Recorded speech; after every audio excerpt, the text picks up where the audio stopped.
जो आदमी 2 साल पहले मर गया, हाँ। उसका वोटर लिस्ट में नाम होना अरे चाहिए। हमेशा यार के विरोधी नहीं है, लेकिन समय के नाम विरोधी होना चाहिए क्या? ऐसे समय में नहीं, ये बोल रहे हैं ये ये बोल रहे हैं कि 2005 से 2025 अब नहीं नीतीश। आप कहते हैं बिहार में बाहर है, नीतीश कुमार है, लेकिन ऑलरेडी जैसा दावा कर रहे हैं 6 सीट ले चुके हैं, सांसदी भी छीन ली है आपसे। आप क्या बोलना चाहेंगे? स्थानीय लोग की नाराजगी थी जिसके वजह से और राय कुशवाहा जी को फायदा मिला, वो सांसद बन अच्छा गए। इनसे पूछेगा राजा राम सिंह से कैसे जीतते थे? हमारे पूर्व मंत्री रामाधार सिंह जी चुनाव लड़ रहे थे। ठीक है। वो जब कैंपेन में जाते थे अपनी बात को नहीं बोलते थे, विकास के बात कम करते थे। रामाधार सिंह बात क्या करते थे? उस जगह में रोड था क्या? आपके राज में रोड था क्या?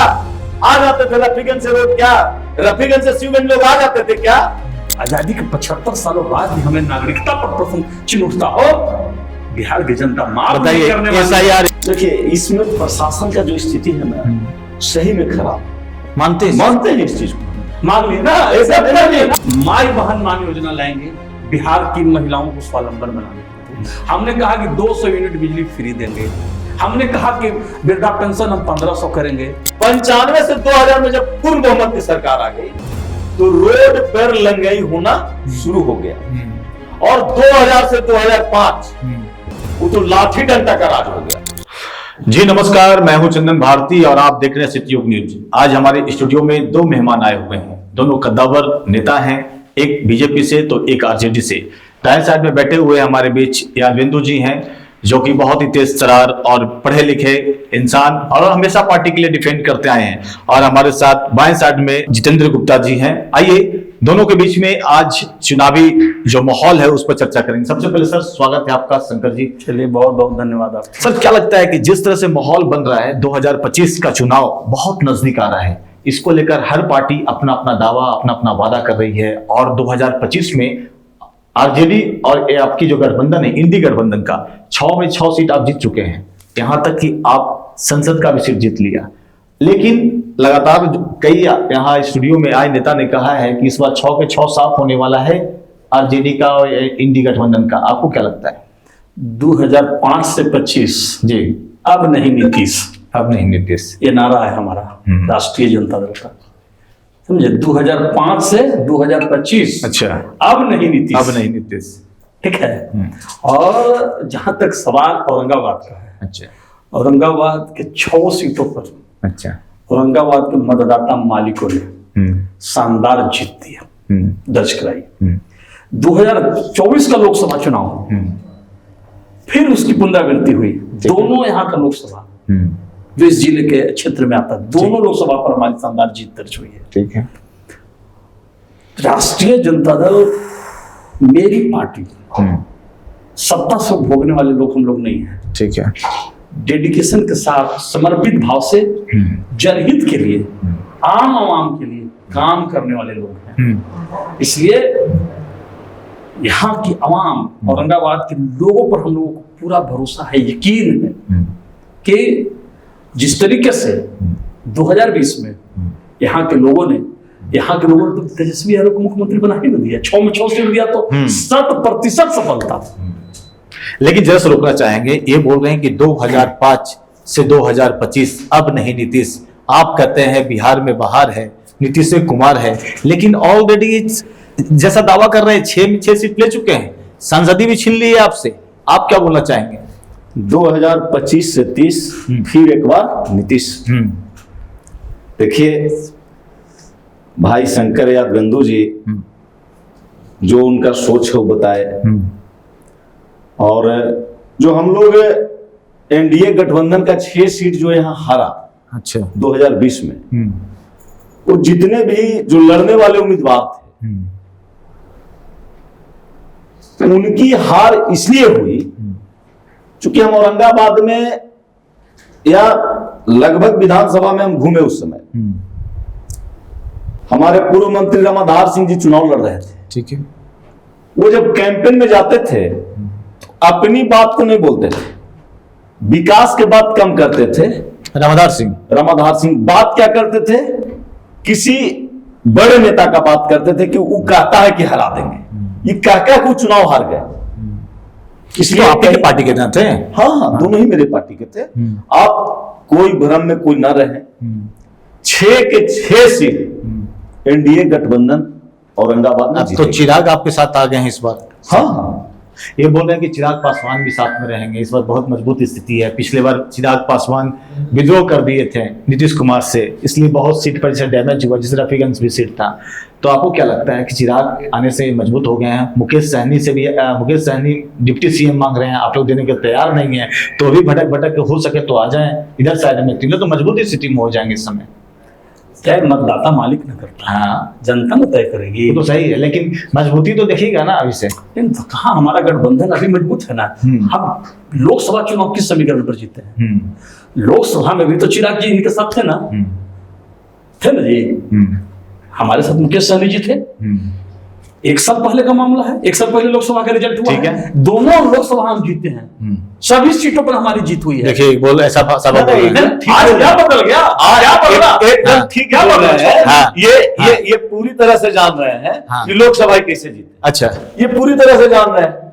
लोकसभा में कभी कभी होता क्या है कि बार बार एक ही लीडर जीतते हैं, मतलब एंटी कन्विंसिंग वोट हुआ है। हाँ, अच्छा, कुछ इस टाइप का ये बोल रहे कि लगातार जो स्थानीय सुशील सिंह लोग जीत कुछ रहे नाराजगी- थे, स्थानीय लोग की नाराजगी थी, जिसके वजह से और वह कुशवाहा जी को फायदा मिला, वो सांसद बन अच्छा, गए। इनसे पूछे गया राजा राम सिंह से कैसे जीतते थे? नहीं, नहीं, हाँ, ना, ना, हाँ। बताए तो। नहीं नहीं, राजा राम जो जीते हाँ। विडम्बना है।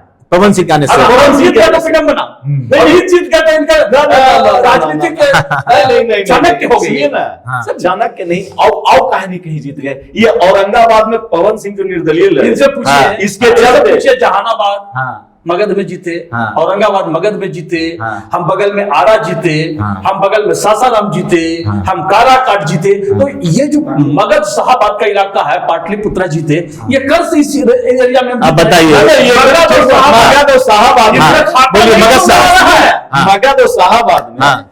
50 विधानसभा का सीट है। अच्छा पीछे बार में मगध और शाहाबाद में 42 सीट इन्होंने जीता। अच्छा, 50 में से 42 सीट इंडी गठबंधन ने जीता। मेरे पास सिर्फ 8 सीट रहा। ठीक है। लेकिन अब इस बार ये होने वाला नहीं। नहीं है, क्योंकि सारी पार्टी काहे नहीं है और कैसे नहीं हो तो बताइए।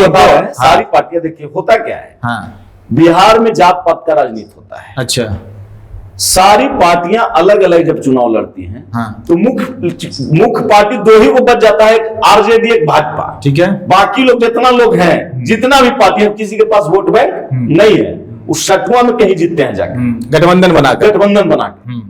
तो ये स्थिति क्या बनता है कि जैसे ही आप विधानसभा का बात कर रहे हैं या लोकसभा का बात कर रहे हैं, आप चुनाव लड़ते हैं। चिराग जी हमारे अलग लड़ गए चुनाव पिछले बार, 20 में। हाँ। 24 में काहे हम लोग हारे, इसका बात आपको बता रहा है। 24 में हम लोग के जो चुनाव हुआ यहाँ औरंगाबाद में, थोड़ा सा लोगों का जो व्यवस्था था, अच्छा, जिस तरह का व्यवस्था होना चाहिए, चुनाव में चूक हुआ है। भीतरघात भी हुआ है।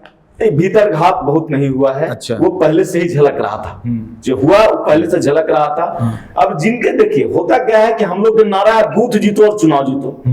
अब जितने लोग हैं, इससे होता कोई पार्टी लड़ती है, अब पार्टी बना के नहीं लड़िएगा, आपके अपने कार्यकर्ता चुनाव लड़ेंगे, पार्टी के लोगों को तवज्जो कम मिलेगा, तो कहीं ना कहीं से डिफीट तो होता है। लेकिन उसके बावजूद भी जितना जगह पार्टी के समर्पित कार्यकर्ता तो बूथ लीड किया है, और जितना जगह पर्सनल कार्यकर्ता तो वहां बूथ हारे हैं लोग। मैंने ये मान रहे हैं ये बात, हाँ। कि हमारे घर में मतभेद है, मतभेद है, मतभेद नहीं। एनडीए बिखरा हुआ है। अब क्या होगा? पहले तो एक मतभेद और मनभेद था, अब 25 में क्या पहले होगा? मतभेद था, मनभेद अभी तक नहीं हुआ, मन मिल गया है। अच्छा। और 25 में 6 के 6 सीट हम लोग जीतेंगे। हाँ। और 50 सीट जो है हाँ, शाहाबाद और मगध में, पूरा में। पूरा में हाँ, 50 में से तबरी लोग 42 जीते थे, अभी हम लोग 42 जीते हैं। अच्छा, बताइए। क्या कुछ लगता है कि अरे बोल रहे कि सब जगह से मिल गए हैं, अब सब कुछ खत्म हो गया, गिला सब मैं खत्म तो हो गया। लोकसभा का बात कहा ना कि हाँ। लोकसभा में भी चिराग जी के साथ थे ना। तो बोल तो रहे कि आप लोकसभा में इनके भीतरघात था, इनके कि अपने में नहीं बनता। कल भी भीतरघात था, आज भी भीतरघात है। हाँ। और हम नाम नहीं लेना चाहते हैं कि बीजेपी के एक बड़े नेता का आज भी ओपन बयान आता है। हाँ। ओपन बयान आता है, सब जान रहे हैं, जग ये जाहिर है। सब जग जाहिर है। हाँ। इसलिए हम जो लोग हैं, हाँ। हमारे जो नेता हैं आदरणीय तेजस्वी यादव, अब हमारे नकल नहीं लोग कर रहे हैं जी, हम आगे आगे पीछे पीछे ना है। हमने कहा कि हम माई बहन मान योजना लाएंगे बिहार की महिलाओं को स्वावलंबन बनाने हेतु। हमने कहा कि 200 यूनिट बिजली फ्री देंगे। हमने कहा कि वृद्धा पेंशन हम 1500 करेंगे।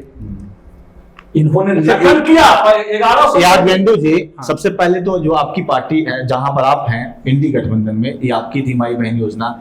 इसी एजेंडा को फिर कांग्रेस भी चला रही है, फॉर्म भी भर रहे हैं।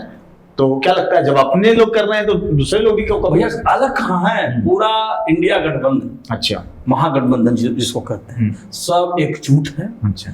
और पूरे एकजुटता के साथ हम अभी जो इस सूबे में, बिहार में, हाँ। जिस तरीके से हाँ। SIR के नाम पर बिहार के आवाम को परेशान किया जा रहा है, बिहार की आम आवाम, जरा सोचिए, हम ये जो औरंगाबाद हमारा इलाका है, ये जो बिहार है, यहाँ के 70 से 80% आबादी कृषि पर आधारित है। सही। खेती और किसानी का समय है, आम आवाम खेतों में है, और आप उसे कागज मांग रहे हैं। देखिए, बहुत बड़ा इल्जाम, जिस मुल्क में आजादी के 75 सालों बाद भी हमें नागरिकता पर प्रश्न चिन्ह उठता हो, बिहार की जनता माफ नहीं करने वाली है। SIR सबसे बड़ा मुद्दा है देश में। इनका साफ इल्जाम है, कोई खेत में है, कोई खलियान में है। इनका इल्जाम पूरी तरह से बेबुनियाद। किसके लिए SIR किसके लिए? सुनिए ना, बेबुनियाद कैसे है? हाँ। जो आदमी 2 साल पहले मर गया, उसका वोटर लिस्ट में नाम होना चाहिए। हम SIR के विरोधी नहीं है, लेकिन समय के नाम होना चाहिए। ऐसा समय में नहीं, आप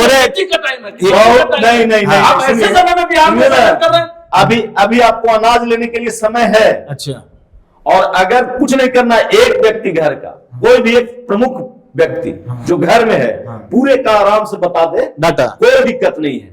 और किसी को कोई दिक्कत नहीं हुआ है, इनके लोगों ने माना है। लेकिन तेजस्वी प्रसाद यादव बुलेटिन जारी कर रहे हैं, वो भी क्राइम का। हर दिन क्राइम का ग्राफ बढ़ता जा रहा है। वो तो बोल रहे हैं कि पिछले दिनों आपने देखा था कि एक दरोगा महिला, जिस तरह से महिला जो है अनुराधा यादव, उसको, उसके पति को पीटते हुए नजर आ रहे हैं, दरोगा घसीटते हुए नजर आ रहे हैं, गाड़ी पर बैठाते हुए नजर। तो क्या सरकार का इकबाल खत्म हो चुका है? देखिए, इसमें प्रशासन का जो स्थिति है ना, सही में खराब है। मानते हैं इस चीज को, मान लिए ना, ऐसा ये रियल चीज है। आप जिसे रियल बात है, तो देखिए, जो गड़बड़ है वो गड़बड़ है। भ्रष्टाचार तो है ही है, बिहार में भ्रष्टाचार है, लेकिन उसका कौन कारण अफसर शायद सरकार आपकी है, गठबंधन आपका है, नीतीश कुमार इसके मुखिया है, तो भ्रष्टाचार है तो आप लोग आवाज क्यों नहीं उठाते हैं? भ्रष्टाचार है, इसको धीरे धीरे कंट्रोल किया जा रहा है। भूंजा पार्टी चला रहा है इसको। बिहार के मुख्यमंत्री अचेतावस्था में, इसको मुख्यमंत्री जी को सेंस नहीं है। मुख्यमंत्री जी बीमार हैं, उनको इलाज कराना चाहिए, लेकिन सत्ता सुख भोगने के लिए इन्होंने सरकार माने हुए उनको। सरकार में सत्ता सुख, हमने क्या कहा कि ये सत्ता सुख भोगने वाले लोग हैं। हम ये जो स्थिति है, जो आप बोल रहे हैं सत्ता सुख, ये बिहारियों के लिए, बिहार कैसे अव्वल राज्य के दर्जा में आए, इसके लिए। अच्छा, शंकर अरविंदो जी ये बोल रहे हैं कि जब अचेता अवस्था में है फिर भी आप सरदार क्यों बने हुए हैं? दरवाजा खोल के रखे हुए हैं कि अचेता अवस्था वाले कब मेरे पास आ जाए। नहीं, अच्छा ये बताइए, जब अचेता अवस्था, एक में सुनिए, जवाब नहीं, पूरा जवाब बोलिए। 2-3 बात ही बताए, ठीक है, कि मेरा ही नकल कर रहे हैं। ठीक है। अरे भाई, जब आपका सरकार था, आप 15 साल राज किए, तो आप क्यों नहीं शुरू किए? जब आपका सरकार फिर 1.5 साल था, लेकिन जब आपका सरकार चला जाता है तो फिर आपको याद आता है। भैया क्या विडंबना है, बिल्कुल बेबुनियाद बात करते हैं।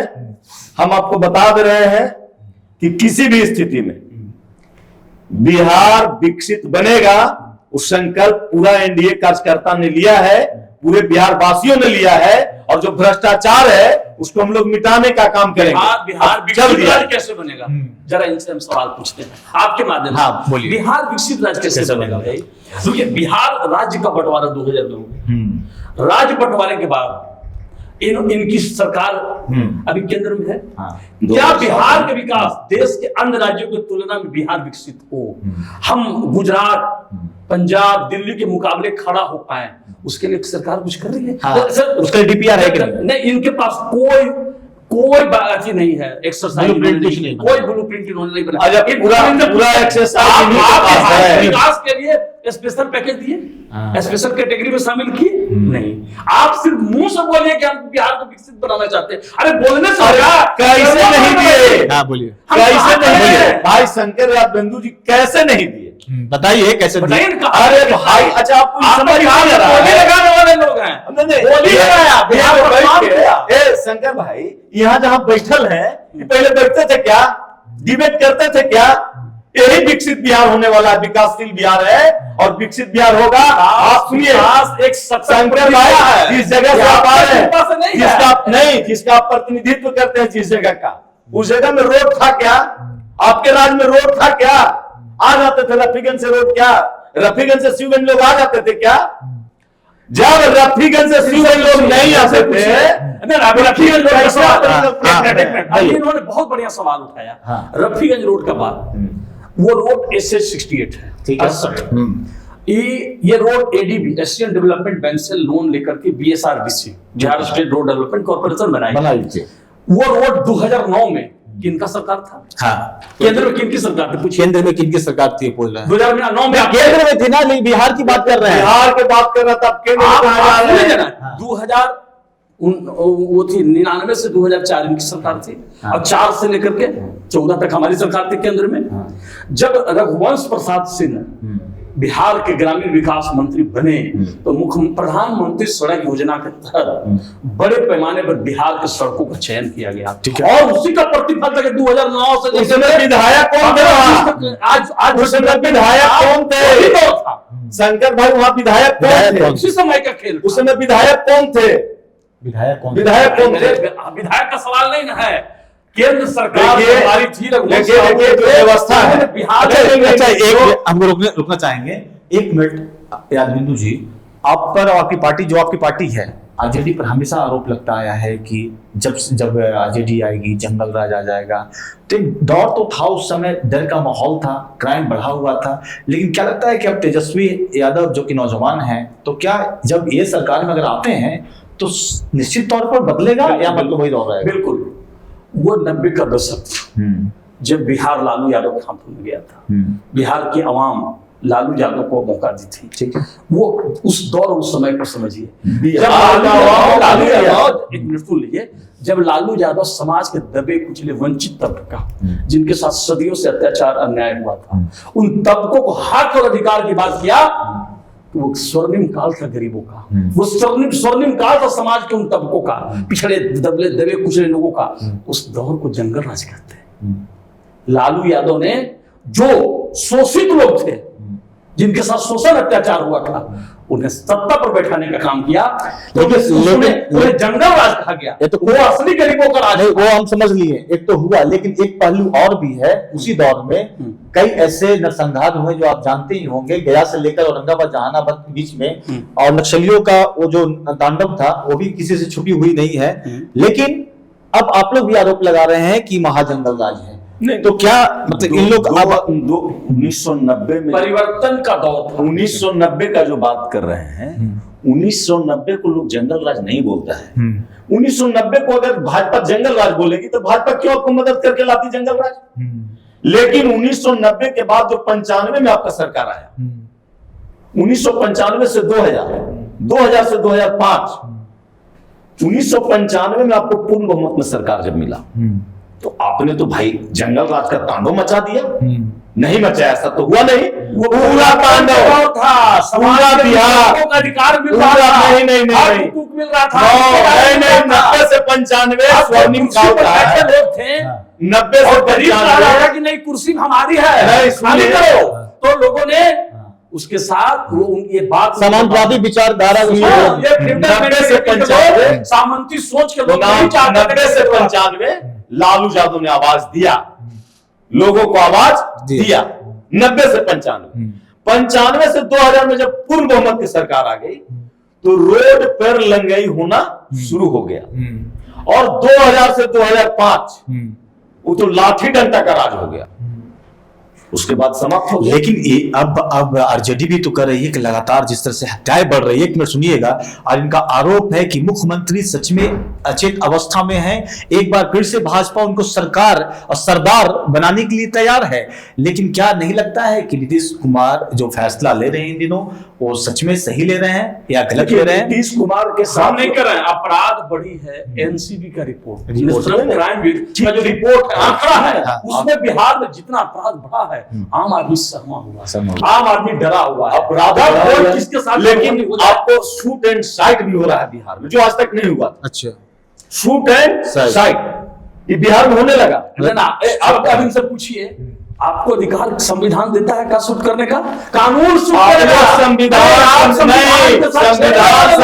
आप लोग संविधान के संविधान को नहीं मानते आप लोग किस हैसियत से बोलते हैं कि शूट एंड साइट? ये कानून तय करेगा ना, क्या तय करेगा? ये भारत तय करेगी क्या? और ये यूपी नहीं है, ये बिहार है, लोकतंत्र की जननी है। और इस जननी से कोई अगर मंसूबा रखा होगा कि हम बिहार में शूट एंड साइट कर लेंगे, तो ये कानून का राज यहाँ चलेगा। कानून का राज में शूट एंड साइट होगा। अगर गोली मारेगा तो उसको भी गोली मारा जाना चाहिए। गोडसे के विचारधारा वाले लोग हैं, मारा जाना चाहिए। ये अगर कोई किसी को अपराध करता है, अगर गोली मारता है तो उसको गोली मारा जाना चाहिए। अपराधी एक भी नहीं रास्ते इस देश को चलाना चाहते हैं, नहीं, ये रास्ता चलिए, बहुत बहुत धन्यवाद। लेकिन एक अंतिम सवाल दोनों से लेना चाहेंगे। अब चुनाव आ रहा है, क्या लगता है कि इस बार नजर आरजेडी का यहाँ का जो सदर का इलाका है आपका औरंगाबाद का, उस पर भी है? बहुत जगह ऐसा हुआ है, कभी कहीं कहीं कांग्रेस है तो वहां पर निजी तौर पर आरजेडी का भी नजर आता है। तो आरजेडी की स्थिति क्या बनी हुई है? सवाल आरजेडी और कांग्रेस का नहीं, अच्छा, सवाल इंडी गठबंधन का है। इंडी गठबंधन का है और बिहार के 14 करोड़ आवाम का है कि बिहार के नौजवानों का कैसे भलाई होगा, बिहार के किसानों का कैसे भलाई होगा, बिहार की महिलाएं कैसे स्वावलंबी बनेंगी, बिहार के लोगों का पलायन कैसे रुकेगा, जितना हो रहा है बिहार में कैसे उद्योग धंधे लगेंगे। 20 साल में आप एक स्वीट फैक्ट्री खोलेंगे। आपने रीगा चीनी मिल खोलने की बात की थी, आप प्रधानमंत्री जी ने इसी बिहार में कहा था इसी चीनी मिल का चाय मैं पीऊंगा। फिर आ रहे प्रधानमंत्री 22 तारीख को गया में यूनिवर्सिटी में। लेकिन हम ये बोलना चाहेंगे कि आज 6 में से 6 सीट आप एक बार जीत रहे हैं, एकदम जीत रहे हैं ना। इसमें कैसा है क्या? 6 सीट हम फिर जीतेंगे, दोनों लोकसभा जीते तो 6 जीते। दावा के साथ बोल रहे हैं शंकर यादवेंदु जी, इनका दावा का हवा निकल गया है। आपके की यहाँ जो नगर जो आपका है, आपका औरंगाबाद, बहुत सारे दावेदार हैं और एक सीट है, कई दावेदार नजर आ रहे हैं, इसके बारे में क्या बोलना चाहेंगे? देखिए, भारतीय जनता पार्टी दुनिया की सबसे बड़ी पार्टी, ठीक है, वो जिसको भी टिकट देगी, सिंबल जिसको भी मिलेगा, जिसको भी अपना जो भी कार्यकर्ता अपना प्रत्याशी बनेगा, वो विजय घोषित होगा। अच्छा, क्योंकि पूरे का ताकत उसमें समाई, सबका सपोर्ट मिल जाएगा फिर, निश्चित निश्चित, कहीं कोई दो मत नहीं। बहुत बहुत धन्यवाद। हमारे साथ 2 अतिथि शंकर यादवेंदु जी और जितेंद्र गुप्ता जी, जो कि लगातार दोनों ने बहुत अच्छे डिबेट में भाग लिया और अपना अपना पक्ष रखा। इनका साफ करना है यादवेंदु जी का कि एक बार फिर से जिस तरह से मगध शाहाबाद को हमने जीता था, पूरी तरीके से एक बार फिर जीतेंगे। वहीं पर इनका दावा है कि एक बार नीतीश कुमार के नेतृत्व में सुशासन की सरकार आएगी और हम तमाम बीजेपी और एनडीए गठबंधन मजबूती के साथ में चुनाव लड़ेगी। ये तो आने वाला वक्त बताएगा। 2025 का चुनाव बहुत नजदीक आने वाला है। तमाम राजनीतिक पार्टी चुनावी बिसात को बिछाने को तैयार हैं। अगले वक्त नए अतिथि के साथ में आपके साथ मुलाकात करेंगे। देखते रहिए सिटी योग न्यूज।